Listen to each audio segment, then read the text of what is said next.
हर कोई उससे यही बोल रहा था कि बताओ तुम कितने खुशनसीब हो, 44 साल की उम्र में जब लोगों की शादियां नहीं होती और तुम्हें 26 साल की बेहद ज़्यादा सुंदर लड़की मिल गई, उससे तुम्हारी शादी हो गई। और जो दूल्हा था 44 साल का, वो भी बड़ी खुशी से समाये नहीं जा रहा था। लेकिन शादी के महज 6 दिन के बाद ही वो अपनी 26 साल की दुल्हन की, जो बेहद ज़्यादा सुंदर थी, उसकी हत्या कर देता है और हत्या करने के बाद फरार हो जाता है। चारों तरफ खलबली मच जाती है कि जिस लड़की की तारीफ़ें चल रही थी, जिसकी बातें चल रही थी चारों तरफ, आखिर उस 44 साल के शख्स ने इतनी सुंदर लड़की की क्यों हत्या कर दी। जब पति को गिरफ्तार किया जाता है, पूरी कहानी पुलिस पूछताछ करती है और आखिर 26 साल की लड़की की शादी 44 साल के शख्स से कैसे हुई, पूरी कहानी जब आप सुनेंगे तो आप हैरत में पड़ जाएंगे। तो चलते हैं और इस कहानी को शुरुआत से हम आपको बताते हैं कि आखिर उस 44 साल के बूढ़े ने क्यों अपनी इतनी सुंदर पत्नी को मौत के घाट उतार दिया। तो चलते हैं। तो दोस्तों, मेरा नाम माज है। उम्मीद है कि आप सब अच्छे होंगे, सुरक्षित होंगे। और जो आज की घटना है वो उत्तर प्रदेश के वाराणसी ज़िले की और वहाँ का चौबेपुर थाना है और उसी थाने के अंतर्गत एक गांव है, छितौनी गांव। वही 15 मई की रात लगभग 1 बजे का टाइम था। क्या जो चौबेपुर थाना पुलिस है उसको सूचना मिलती है कि जो छितौनी गाँव है वहाँ पर एक पति पत्नी में बहुत ज़्यादा विवाद हो रहा है और विवाद की सूचना मिलती है। पुलिस मौके पर पहुंचती है और जो जगह थी वो एक झोंपड़ी थी और जो झोंपड़ी थी वो राजूपाल की थी। पुलिस अंदर जाती है राजूपाल को आवाज़ लगाते हुए, लेकिन अंदर से कोई आवाज़ नहीं आती। बस आवाज़ आ रही थी तो एक महिला के, वो भी रोने और चिल्लाने की। गाँव की भीड़ वहीं पर इकट्ठा थी। पुलिस अंदर पहुँचती है, अंदर जाकर देखती है तो राजूपाल की जो पत्नी थी, जिसका नाम आरती पाल था, जिसकी उम्र लगभग 25 साल थी, वो ज़मीन पर पड़ी हुई थी और उसका पूरा चेहरा खून से तरबतर हो रहा था। देखकर लग रहा था कि पति राजूपाल ने इसको बहुत ज़्यादा मारा है। पुलिस लड़की को उठाती और आनन फानन में जो दीनदयाल अस्पताल है वहाँ पर लेकर पहुँचती। लेकिन वहाँ पर पहुँचते पहुँचते जो आरती पाल थी उसकी मौत हो जाती है। उसकी मौत के बाद गांव में खलबली मच जाती है। जब पुलिस आरती पाल के बारे में पता करती है तो पता चलता है कि 9 मई को ही आरती पाल की शादी राजूपाल से हुई थी, वो भी जो यहाँ का भटोली का दुर्गा मंदिर है वहाँ पर। और मंदिर में शादी होने के बाद सिर्फ अभी 6 दिन गुजरे हैं और शादी होने के बाद हर कोई राजूपाल को तो बधाइयाँ दे रहा था, हर कोई खुश था और राजूपाल तो बेहद ज़्यादा खुश था, क्योंकि जो राजूपाल है उसकी उम्र लगभग 44 साल है और आरती की उम्र इतनी कम है। वहीं आरती के बारे में पता किया जाता है तो पता चलता है कि आरती जौनपुर की रहने वाली है और वहीं पर जौनपुर में ही उसका घर है। आरती के परिवार को सूचना दी जाती है कि आपकी बेटी की मौत हो गई। परिवार में कोहराम मच जाता है, क्योंकि उन्होंने अपनी बेटी की शादी इतने बड़े शख्स से की थी, ये सोच कर के शायद वो खुश रहेगी। अब पुलिस छानबीन में लगती है, राजूपाल को ढूंढने में लगती है कि आखिर शादी के 6वें दिन ही उसने अपनी नई नवेली दुल्हन की क्यों हत्या कर दी। पुलिस चारों तरफ उसको, राजूपाल को ढूंढती फिर रही थी और बस स्टैंड से राजूपाल को गिरफ्तार कर लिया जाता है। अब जब राजूपाल को गिरफ्तार किया जाता है, उससे सख्ती से पूछताछ की जाती है कि आखिर तुमने क्यों, मतलब इसकी हत्या की और तुम्हारा मामला क्या था, तुम्हारी शादी हुई थी, तुम तो बेहद ज़्यादा खुश थे। जब ये ढेर सारे सवाल किए जाते हैं और पूरी कुंडली उसकी निकाली जाती है राजूपाल की, तो पुलिस को ये पता चलता है कि ये जो राजूपाल है ये इसकी तीसरी शादी थी। इसकी 2 शादियाँ और पहले हो चुकी हैं। सबसे पहले जो शादी इसकी हुई थी वो गाज़ीपुर की संध्या से हुई थी, लेकिन ये राजूपाल शराब पीता था इसलिए संध्या इसको छोड़कर चली जाती है।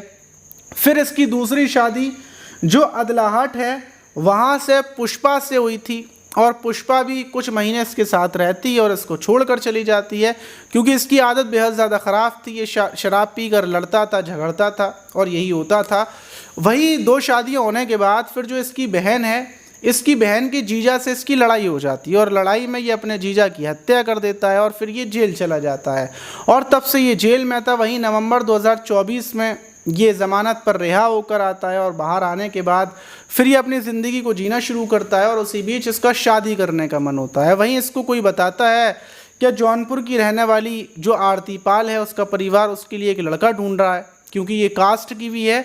और दूसरी बात, जो आरती पाल है उसके परिवार के पास इतने पैसे नहीं हैं कि वो उनकी अच्छे लड़के से शादी कर सकें या फिर 10-15 लोगों को खाना भी खिला सकें। मतलब आर्थिक स्थिति बिल्कुल भी ठीक ठाक नहीं है। वो चाहते हैं कि कोई भी आए उनकी लड़की से बस मंदिर में शादी करे और लेकर चला जाए। उनके पास एक जोड़ा भी नहीं है।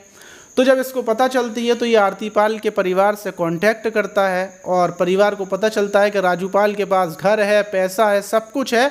तो वो यही सोचते हैं कि उमर से क्या मतलब है, लड़की खुश रहेगी, अच्छे मतलब सब अच्छे तरीके से रहेगी, इससे ज़्यादा क्या चाहिए।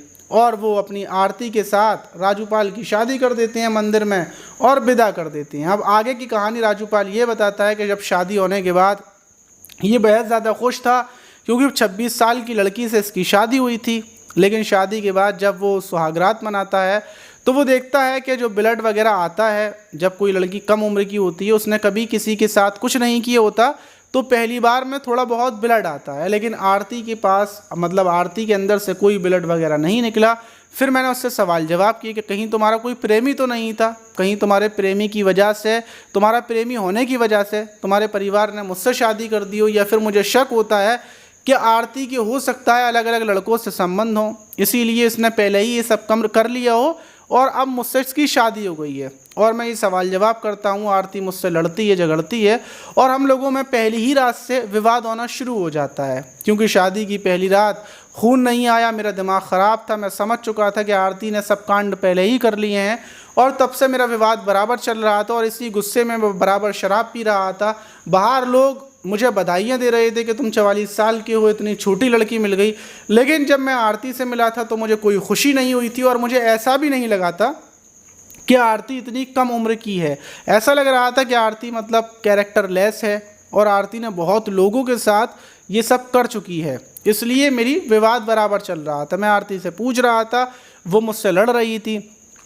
दिन गुजरते जा रहे थे और छठवें दिन जब 15 मई थी तो 15 मई की रात मैं जब आया तो मैंने आरती से बोला कि मैं तुम्हारे साथ मतलब संबंध बनाऊंगा।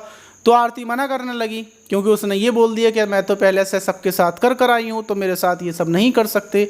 और बस इसी बात को लेकर विवाद बहुत ज़्यादा बढ़ गया और फिर मैंने गुस्से में डंडे से मतलब आरती पहले दूसरों के साथ कर आई है और मुझसे करने की मना कर रही है, इसी वजह से मैंने डंडे से उसको पीट कर बेहद ज़्यादा मारा जब तक मेरा गुस्सा शांत नहीं हो गया। और फिर मैं वहाँ से भाग गया। बाद में मुझे पता चली कि आरती की मौत हो गई। पुलिस ने ये सुना, पुलिस ने जो राजूपाल है उसको उठाकर जेल में डाल दिया। वही इस घटना के बाद जो आरती का परिवार था वो बेचारा बेहद ज़्यादा दुखी हो गया, क्योंकि उन्होंने अपनी बेटी की शादी इसलिए की थी कि शायद शादी के बाद बेटी खुश रहेगी, उसका नई ज़िंदगी नया जीवन शुरू होगा।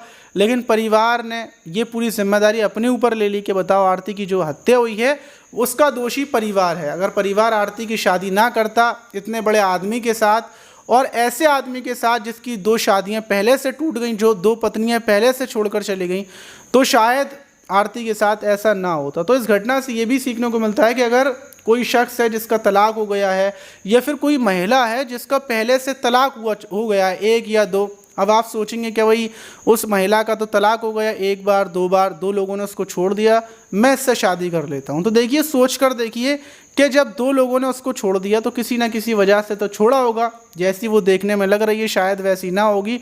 और वही बात सेम टू सेम वही बात आदमियों पर भी है। और अगर परिवार के लोग राजूपाल के ऊपर ये देखते कि 2 औरतें इसको छोड़कर भाग गई, अगर एक भाग जाती तो मान लिया जाता, लेकिन 2 औरतें इसको छोड़कर भाग गई, मतलब ज़रूर राजूपाल के अंदर कोई कमी होगी।